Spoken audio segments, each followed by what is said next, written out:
बुढ़ापे में अकेलापन, दिल छूने वाली कहानी।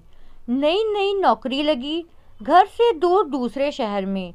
यहाँ किराए का घर लिया। घर के सामने बुजुर्ग दंपति रहते थे। मैं भी संयुक्त परिवार में रही हूँ। इस तरह उनको अकेले देखकर मन बार बार उनके बारे में सोचने लगता।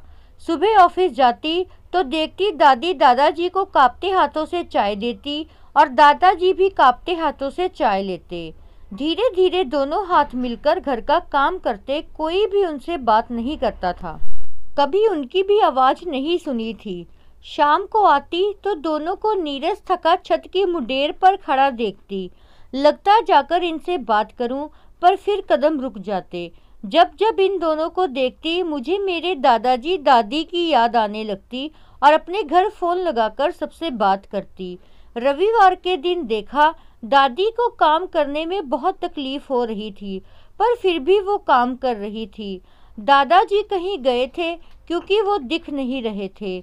मैं आज गई उनके पास और कहा कि क्या आपकी तबीयत खराब है, तो उन्होंने जवाब नहीं दिया। मैंने फिर पूछा, मैं कोई मदद करूं आपकी, तब भी उन्होंने कोई जवाब नहीं दिया। मैं हैरत में थी। फिर दादाजी अंदर आए।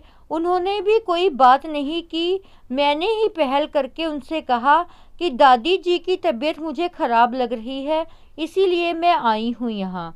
आपकी कोई मदद मैं कर सकती हूँ क्या? तो उन्होंने मुझसे इशारों में बात की और बताया कि दादी जी ना सुन सकती हैं ना बोल सकती हैं, और वो भी बोल नहीं सकते, सिर्फ सुन सकते हैं और समझ सकते हैं। फिर उन्होंने दादी को कुछ इशारों में कहा और दादी ने मेरे सिर पर हाथ रखा। मैं उन दोनों को अपलक देखती रही और आंखें गीली होती रही। फिर तो जब तक मैं उनके यहाँ समय मिलने पर चली जाती थी।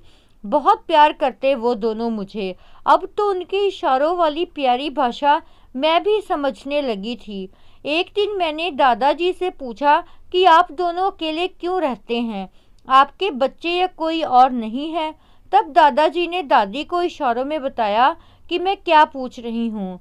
तब दोनों मुझे छत की मुंडेर पर ले आए और आंखों में आंसू आए। आंखें पोंछते हुए एक साइकिल की तरफ इशारा किया। साइकिल देखकर ही समझ गई कि इस साइकिल की फ्रेम में लगी बच्चे की गद्दी बता रही है कि परिंदे उड़ चुके हैं, बस यादें शेष हैं। मैं भी उनको रोते देख भावुक हो गई और दोनों के गले लग गई।